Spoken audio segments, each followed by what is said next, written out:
Caminar con Dios es caminar en santidad. Con Dios es caminar en transparencia. Andar en transparencia. La Biblia dice que no caminó con Dios. La Biblia dice que Noé caminó con Elohim. La Biblia dice que Abraham caminó con Elohim. La Biblia habla de muchas personas que han caminado con Dios. La Biblia nos dice en Génesis 6:9, si pueden abrir la palabra de Dios.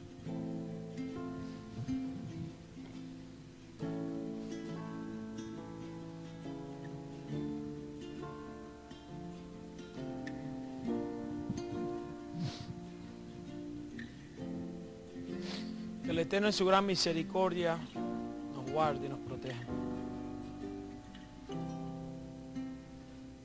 Que tenga misericordia de nosotros. Amén. La Biblia dice que en Génesis 6:9, y estas son las generaciones de Noé. Noé, varón justo, era perfecto en sus generaciones, con Dios caminó Noé. Con Dios caminó Noé. Bendito sea el Eterno. Noé era un hombre sadik, un hombre justo. ¿Quién es un hombre justo? Un hombre justo es uno que sigue la justicia. Como explicábamos esta mañana, cuando mencionamos el nombre santo de nuestro Dios Todopoderoso, se atribuye a su misericordia, y cuando mencionamos el atributo como Elohim, se refiere a justicia. Bien conmigo, Dios es un Dios de misericordia y un Dios de justicia. Sin justicia el mundo fuera un caos, y sin misericordia también fuera un caos. Su justicia y misericordia.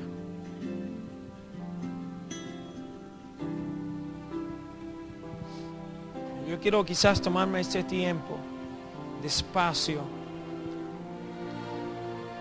para entender que somos seres humanos y para entender quién es Dios, que es espíritu,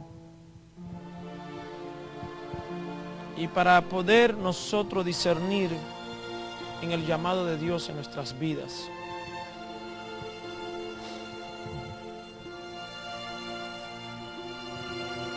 No importa la edad que tengamos, nunca es tarde para comenzar a servirle a Dios. El Señor es bueno. Para siempre su misericordia. En el estudio de esta semana que nos tocó esta parashá, habla de la parashá llamada Noé. Noé quiere decir descanso. Y Dios montó a Noé un arca, y el descanso entró en el arca, por decirlo así. Si el significado no es descanso, el descanso entró en el arca. Es un tipo de Yeshua. Yeshua es nuestro descanso. Cuando entramos a vivir en el Espíritu, Dios nos da shalom, paz, nos da descanso. Es interesante entender que la parashá de esta semana habla de un hombre, comienza hablando de un hombre recto, justo, pero también en esta parashá se encuentra un hombre que corrompió la humanidad. Estoy hablando de Nimrod, Génesis 10:10.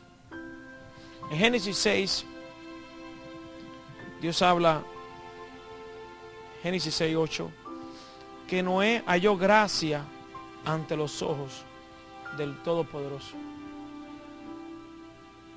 En el verso 9 dice que Dios caminó, con Dios caminó Noé, Noé caminó con Dios. En el verso 18, Dios establece un pacto con Noé.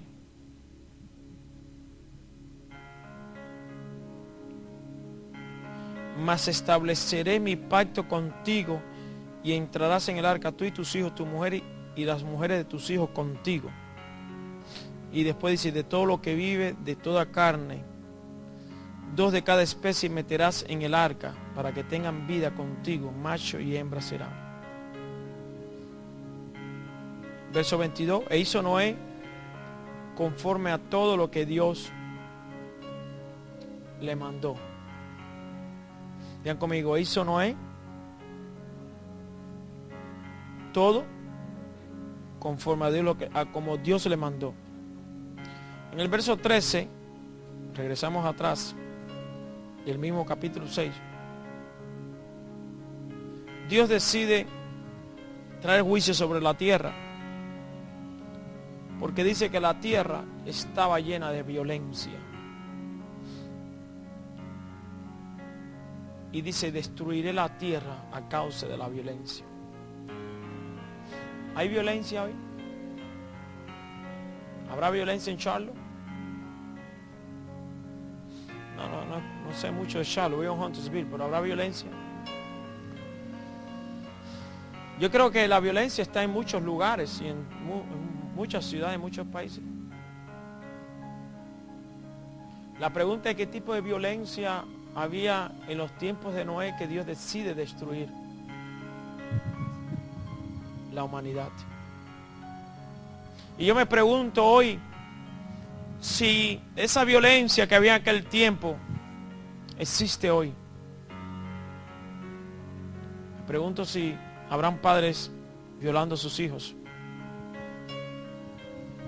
maltratos, asesinatos, robo, adulterio, fornicación. Y Dios, que es tan bueno y tan misericordioso, el eterno Adonai, Dios de Abraham, Dios de Isaac y Dios de Jacob, nos ha dado un tiempo para nosotros rectificar, hacer un tikkun, rectificar nuestras vidas delante de Él. En esta hora estamos vivos, no sabremos lo que pueda pasar en las próximas horas. Dios tiene el destino, la agenda, el calendario de cada uno de nosotros. La Biblia dice que el día y la hora solamente Dios sabe el día y la hora de cuando vendrá su Hijo. Pero de igual manera Dios también conoce el día y la hora cuando partiremos con Él. La pregunta es, ¿estamos listos? Si Dios nos llamara hoy, ¿estamos listos? Me hago esa pregunta. Nos hacemos esa pregunta.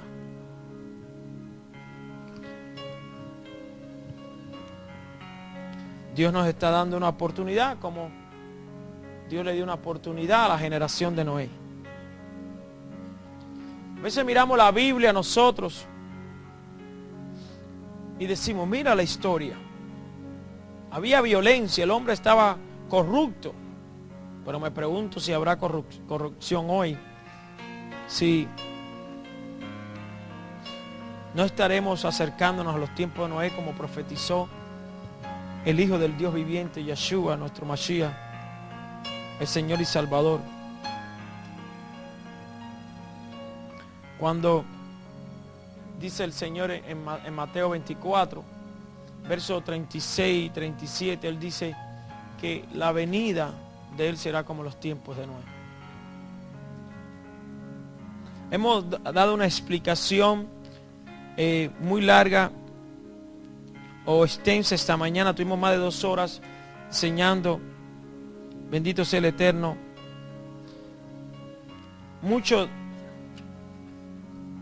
acerca de la época y la generación de Noé. Inclusive enseñamos hasta los nombres, los significados de los hijos de Noé. ¿Qué querría decir cada uno? Dios presenta a un hombre que le hacía sacrificios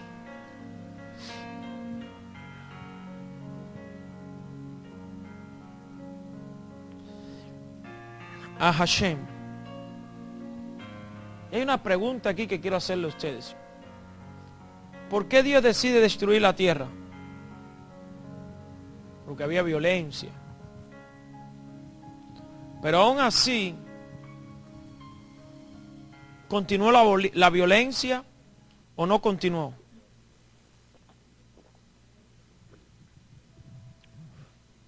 Yo creo que en los padres está la obligación de enseñar a los hijos. Repito, yo creo que en los padres está la obligación de enseñar a los hijos. Noé entró al arca con su esposa, sus 3 hijos y las esposas de sus 3 hijos. Digan conmigo amén. Y en Génesis 10 está el registro de la familia de Noé. Sem, Ham y Jafet, o en hebreo Shem, Ham y Jafet. Amén. Y Ham, el famoso Ham que entró a ver la desnudez de su padre, dice en el verso 6 que tuvo 4 hijos. Cus, Misraim, ¿sabe lo que quiere decir Misraim? Egipto, Fut y Canaán.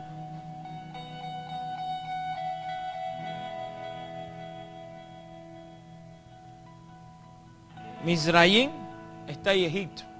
Egipto fue el que esclavizó a los hijos de Jacob. Canaán habitaron allí. Recuerden que Canaán fue maldecido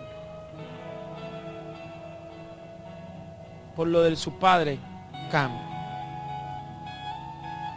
La Biblia dice que Cus, un hijo de Ham, es decir, Cus, nieto de Noé, engendró a Nimrod, verso 8, quien llegó a ser el primer poderoso en la tierra. Y cuando la Biblia dice aquí que llegó a ser el poderoso en la tierra, no está hablando obviamente de algo bueno. Vamos a ver qué dice el verso 9 y 10. Este fue vigoroso cazador delante de Yahweh, por lo cual se dice, así como Nimrod, vigoroso cazador delante de Hashem. Y dice el verso 10, y fue el comienzo de su reino Babel. Repito, y fue el comienzo de su reino Babel. En otras versiones dicen que era un hombre en contra de Dios.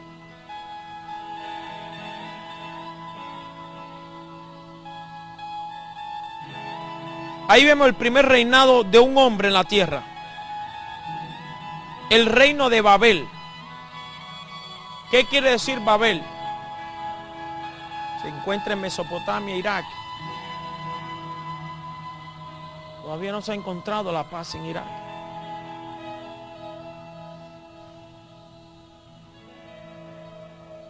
Ahí se levantó un hombre y levantó una torre de Babel, dice Génesis 11.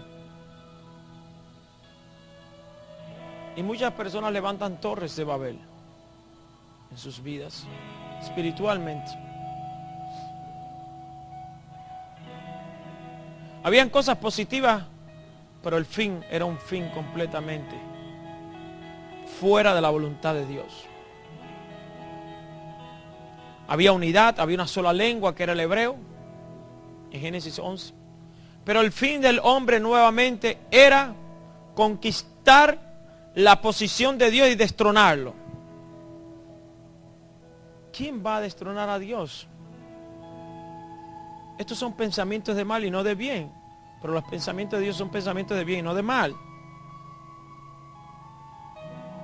Nimrod era el bisnieto de Noé.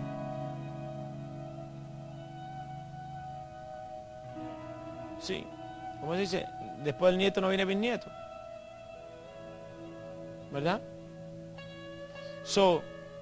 Han era el hijo, Cus era el nieto y Nimrod era el hijo de Cus.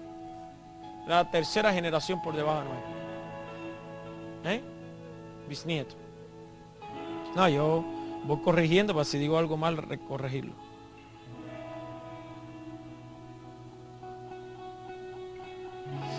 Miren lo que dice el verso 20 de Génesis 10.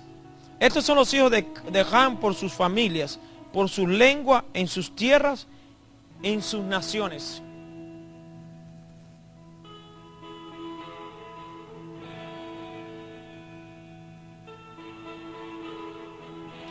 Pero la Biblia dice en Génesis 11:1, tenía entonces toda la tierra una sola lengua y unas mismas palabras, un mismo propósito.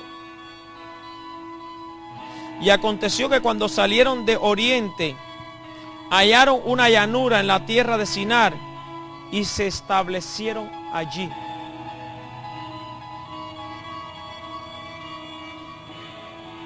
Eso es Babilonia, Irak, Mesopotamia. Y se dijeron unos a otros, vamos, hagamos ladrillo y cosámoslo con fuego, y les sirvió el ladrillo en lugar de piedra y el asfalto en lugar de mezcla.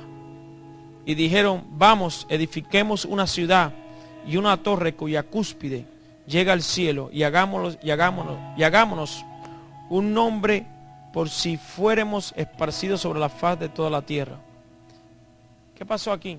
Ellos sabían que había habido un diluvio. El padre de Nimrod era el nieto de Noé. Ellos se conocían, estaban vivos.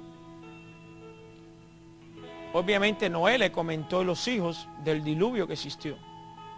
Ellos tenían miedo que venía otro diluvio. Dijeron, bueno, si viene un diluvio vamos a hacer una torre bien alta, pero si viene un diluvio no nos tape. Miren esto. Ellos sabían que estaban en pecado y por eso hicieron una torre bien alta. ¿Por qué Dios destruye la generación de Noé? Porque está en pecado, en violencia. Ellos saben que están en violencia y en pecado. Dice, como sabemos que estamos en pecado, si Dios trae un juicio que nos va a matar, vamos a hacer una torre para salvarnos. Pero de paso, vamos a hacernos un nombre.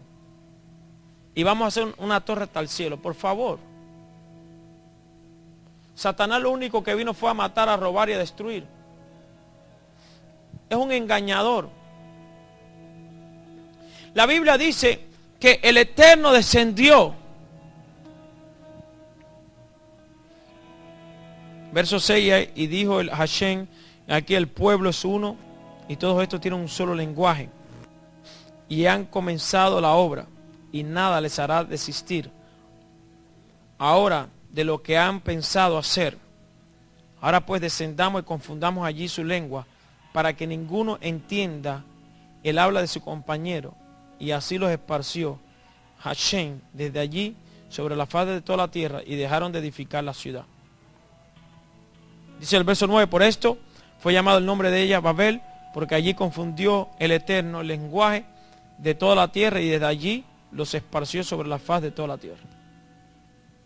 Cuando vieron los que conversaban en hebreo, que él empezó a hablar un lenguaje y otro, dijeron, bueno, para que él no me entiende y yo no me entiendo, nos vamos.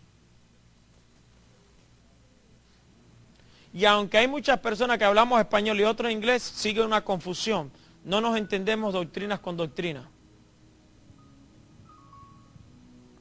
Si este es bautista, se va para una bautista, el otro se va para una adventista, el otro se va para esto. ¿Y por qué no nos unimos? A pesar de que hablamos español, más de 2.400 denominaciones. Porque todo el mundo quiere construir su propia torre. No solamente allí fueron confundidos las lenguas, sino que a través de la doctrina son confundidos la gente también. ¿Por qué un bautista no se siente aquí, o un adventista, o un protestante? Un testigo de Jehová. ¿Acaso no predicamos un mismo Dios? ¿O acaso no predicamos un Mesías? Claro, pero la doctrina va diferente. Entonces se alejan unos a otros. Y se crea una confusión. Hay un Babel espiritual dentro del pueblo de Dios, que trae una doctrina que confunde.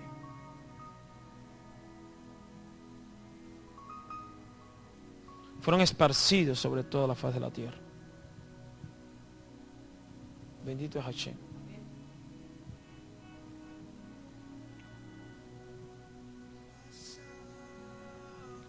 Gloria a su nombre.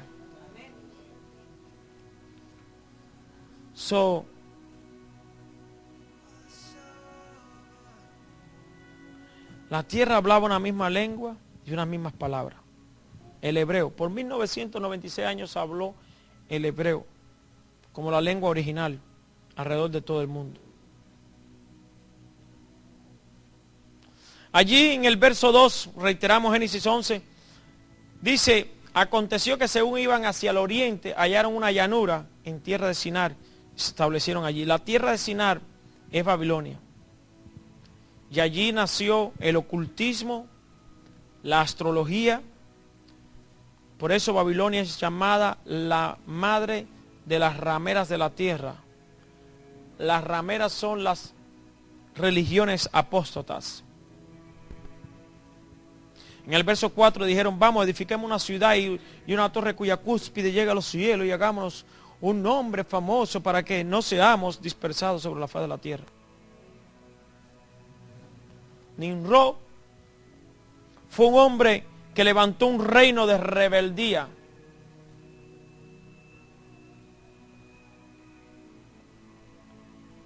Él tomó el control de todos los hombres del mundo. Intentaron hacer una ciudad y una torre para desafiar al Eterno. ¿Cuáles eran los motivos y los ideales? Rebeldía. Los hombres no querían estar sometidos al Creador, sino se inventaron su propio sistema de culto. En Romanos 1 allí lo explica bien. Todo ese proceso de apostasía. Que prefirieron dar la gloria a la creación, pero no al Creador. Y dice el verso 5, y el Eterno descendió para ver la ciudad y la torre que habían edificado los hijos de los hombres. La pregunta es si el Eterno está en todo lugar, ¿cómo que el Eterno descendió? Y es una alusión a que los ángeles representantes de él descendieron. Los ángeles son emisarios, son agentes de Dios. Y el verso 6 dice, y dijo el Eterno, aquí son un solo pueblo y todos ellos tienen la misma lengua. Y esto es lo que han comenzado a hacer. Y ahora nada de lo que se proponga hacer les será imposible. Yo quiero decirle, mis amados hermanos, que la unidad de lengua implica también unidad de pensamientos. Esta capacidad de unidad y de organización causó que los hombres pudieran llegar a ser todo lo que podían soñar. La unidad en la organización tiene mucho poder, tanto para lo bueno como para lo malo. Un pueblo unido tiene mucha fuerza. Un pueblo dividido es débil. El Islam está unido. Hablan una lengua, tienen un propósito, pero su propósito no es un propósito bueno. Hay caos, destrucción. Yeshua dijo, un reino dividido no prevalecerá.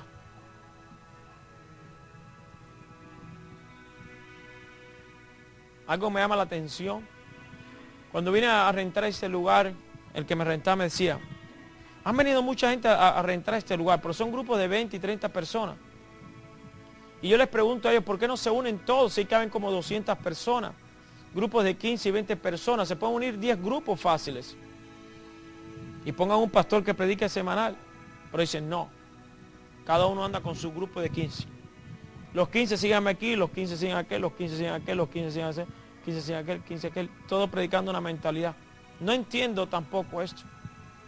Y somos un pueblo. ¿Por qué hay tanta división?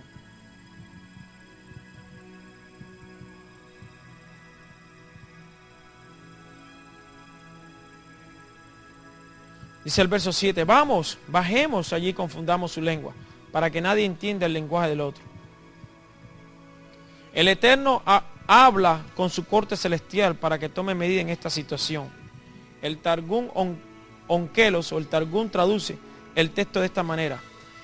Y Hashem dijo a los 70 ángeles que están ante él, vamos, bajemos. Así los 70 pueblos que existían recibieron cada uno su lengua.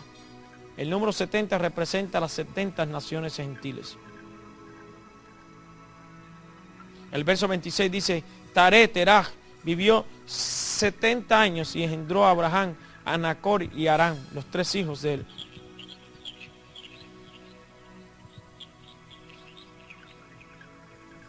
Terach tenía 38 años cuando le nacieron a Harán y Nahor. Y según el mismo libro, en el 751, Terah tenía 70 años cuando nació Abraham, lo cual coloca el año del nacimiento de nuestro padre Abraham en el año 1948.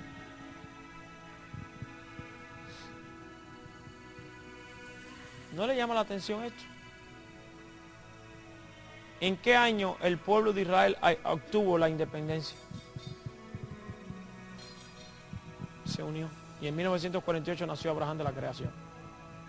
Y en 1948 nuestra era, Israel se unió como una sola nación. Bendito sea Hashem, ¿verdad?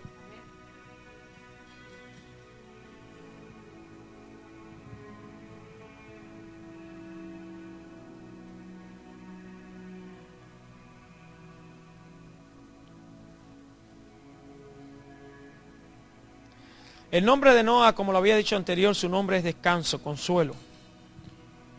Noah quiere decir descanso, consuelo. El único justo. Caminaba con Elohim, obedeció a los mandamientos, ofreció una ofrenda de ascensión al Eterno. Es decir, estos son algunos de los atributos de Noah que tipifican al Mesías de Israel, Yeshua. Su nombre es descanso, consuelo. Yeshua es llamado nuestro consolador, es llamado nuestro descanso. Le dijo el único, el Sadik. Yeshua es llamado el Sadik. Caminaba con Elohim, Yeshua caminó con Elohim. Obedeció los mandamientos de Noah, Yeshua obedeció los mandamientos de Noah. Ofreció ofrenda de ascensión al Eterno, Yeshua se ofreció él mismo. ¿Qué significa el arca también? Los 3 pisos, digan conmigo, espíritu, alma y cuerpo. El arca representa el único medio de salvación. La madera separaba la vida de la muerte. El arca representa llevándonos de una vida, del Olam Hasé o el Olam Habá, de este mundo presente al mundo venidero. ¿Qué representa el diluvio también? El juicio que viene sobre el mundo. La Biblia dice que vendrá juicio sobre el mundo.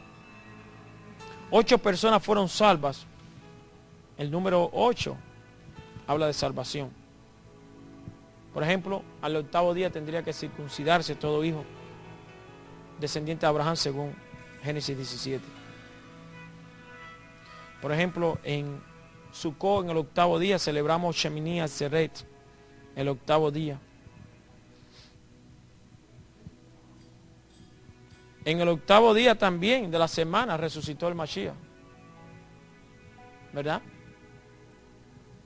El Mashiach resucitó el 8º día. ¿A qué día resucitó Mashiach? No. Mashiach resucitó el 3er día de muerto. Yo estoy diciendo que resucitó el 8º día de la semana. Él resucitó al terminar Shabbat. ¿Que empieza qué? Si terminó Shabbat 7, el primer día de la semana. Pero vendría así como el 7, el 8. Así si lo fuéramos a contar a partir, ¿verdad?, de que comienza. Por ejemplo, dice que en el 7º milenio viviremos todos en Jerusalén, pero que en el 8º habrán cielos y una nueva tierra. El 17 de Nisan descansó el arca sobre los montes. Digan conmigo, la resurrección. El 1 de Tisreish fue quitada la cubierta del arca. Digan conmigo, el regreso del Mesías.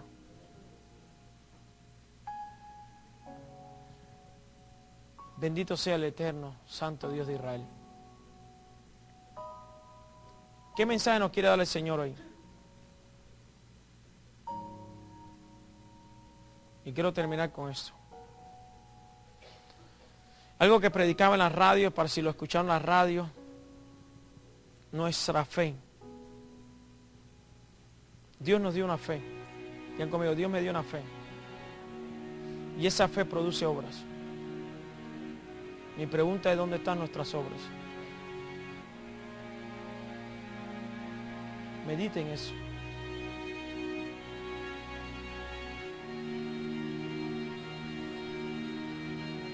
Noé fue un hombre que tuvo fe.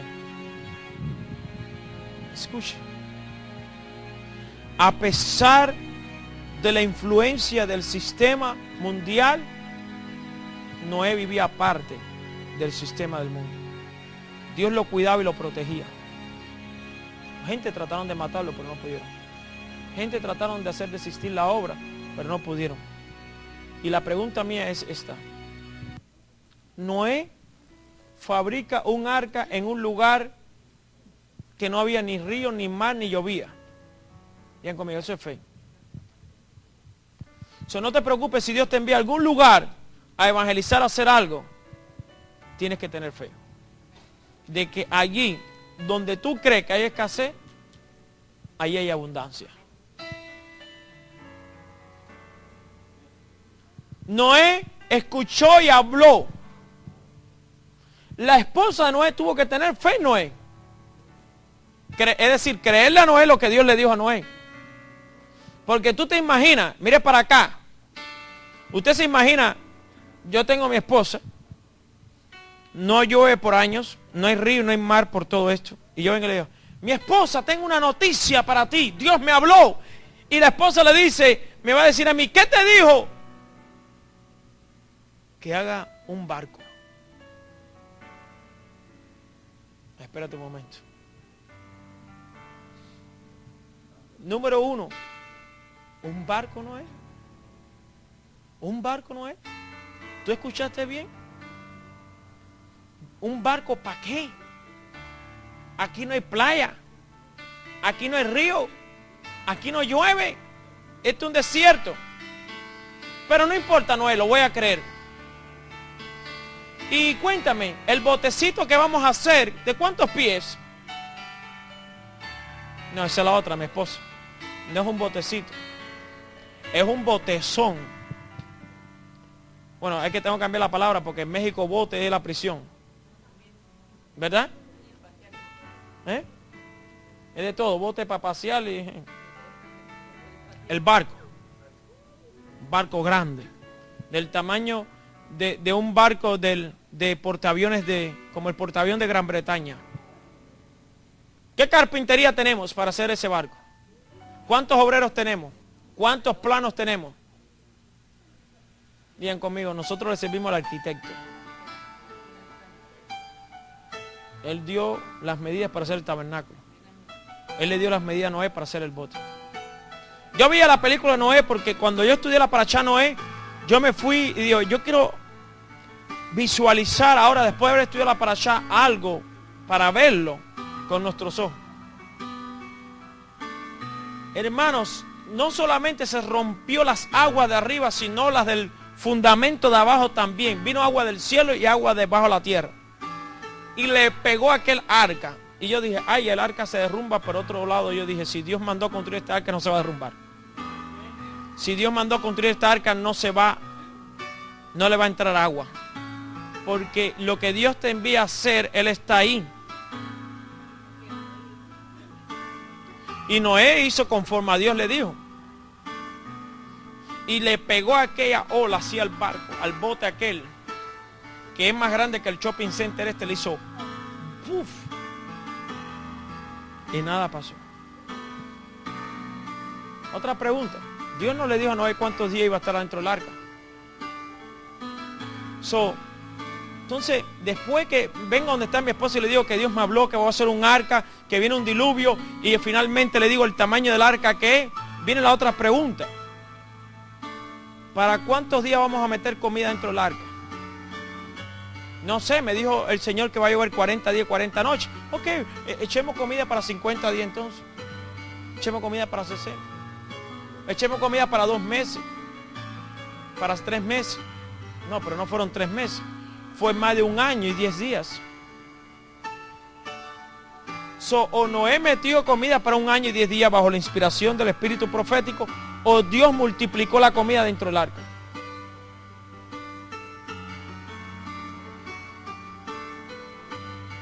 Yo quiero decirte, cuando tú estás dentro del arca de Dios, Dios va a multiplicar cosas en tu vida. ¿Sabe cuándo?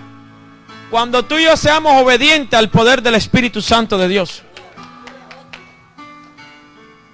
Dios va a multiplicar. Yo no sé ni lo que estoy hablando, el Espíritu que está hablando. Dios va a multiplicar cosas en tu vida. ¿No tenía 5 panes y 2 peces y los multiplicó? Dios es un Dios, digan conmigo, Dios es un Dios de multiplicación.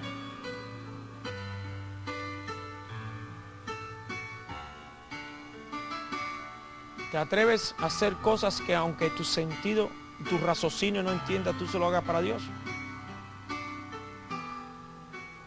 Hermano que está aquí usted, si Dios le envía a hacer usted un crucero al lado de un mar, quizás tenga sentido la cosa, pero que se lo manda a hacer en un desierto, hay que tener fe. Porque yo creo que hacia muchos de nosotros, Dios nos envía a hacer un crucero al lado del mar, ni lo haríamos tampoco. Ni al lado del mar, ni arriba del mar, ni al lado de los ríos. Porque Dios nos dijo, ven y predican al compadre Fu, y los pies no se pueden mover de la puerta. Hacemos así, mira.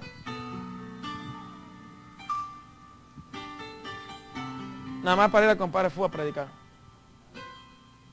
¿Tú te imaginas ir allá al bosque a buscar tabla? A cortar madero. Arráquese la cabeza y diga,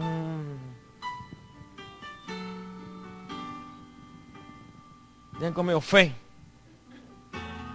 La fe griega es una fe intelectual que nada más cree. La fe hebrea es una fe de acción. La fe griega intelectual, los intelectuales, los que creen. Creemos en esto, creemos en aquello, creemos en todo esto, creemos en tantas cosas. La fe hebrea, mientras tú estás haciendo así, el hebreo está actuando ya.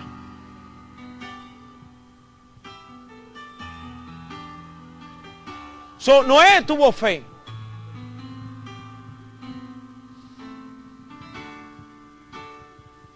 Y nosotros tenemos que tener esa fe que nos lleve a construir un arca. Un arca representa el reino de Dios. ¿Está usted aquí conmigo? ¿Ya se cansaron? ¿Nos cansamos? Yo estoy aquí de las 8 de las 9 predicando. ¿Ves eso? Usted tiene que predicar también, gloria a Dios. Usted tiene que trabajar para la viña del Señor. Dios te recompensará. Amén. Bendito sea Adonai. Póngase de pie. Yo quiero orar por fe. Hemos orado hoy por muchas cosas, pero oramos por el espíritu de oración. ¿Cuántos quieren tener una fe?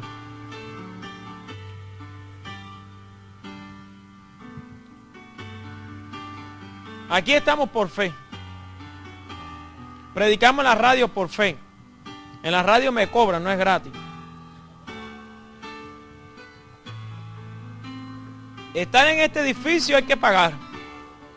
Digan conmigo, esto en los Estados Unidos hay que pagar. Pero Dios me provee. Cuando somos fieles, a veces decía, ¿de dónde, cómo Noé pudo sacar tanta leña, tanta madera, todo esto? Dios proveyó a Noé. Noé era un hombre que tenía de billete, era rico. Pero el Señor le mostró las herramientas para hacer. Claro, habían construcciones. Pero miren, cuando Dios está en el asunto, escuchen, cuando Dios está en el asunto, hermanos. Por ejemplo, hermana Esperanza, terminamos ya y podemos hablar, de verdad que vamos a hablar todos. Podemos platicar. Dios le reveló 410 instrumentos de música a David. Dios conoce todo. Amén. ¿Qué tengo que tener, pastor? Fe. Hay que orar con fe. Sabiendo que lo que pedimos, sabemos que Dios nos escucha, que el Señor es bueno. ¿Cuántos dicen amén? Bendito seas Adonai. ¿Cuántos dicen bendito es Adonai? Bendito es mi Dios. Gracias, Padre Celestial, te doy en esta hora.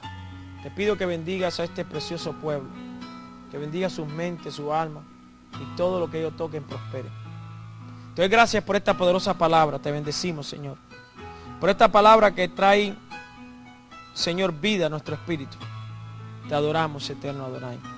Gracias, Señor. Digno eres tú, glorioso. Señor, gracias nuevamente por el poder de tu espíritu, por la palabra, por el discernimiento, la sabiduría. Señor, gracias porque tú fortaleces nuestra alma y nos das paz. En el nombre poderoso de Yeshua. Amén. Señor, danos fe. Digan conmigo, Señor, dame fe. Fortalece mi fe, Señor. Señor, yo quiero accionar. Mi fe en ti me lleva a poner por obra esta fe. Señor, yo quiero servirte. En el nombre de Yeshua HaMashiach. Amén. Yebarejeja Donai Beyishmereja. Yaira Donai Panabeleja Bejuneka. Isa Donai Panabeleja Beyaseleja Shalom. El Eterno te bendiga, el Eterno te guarde. El Eterno haga resplandecer su rostro sobre ti, sobre los tuyos.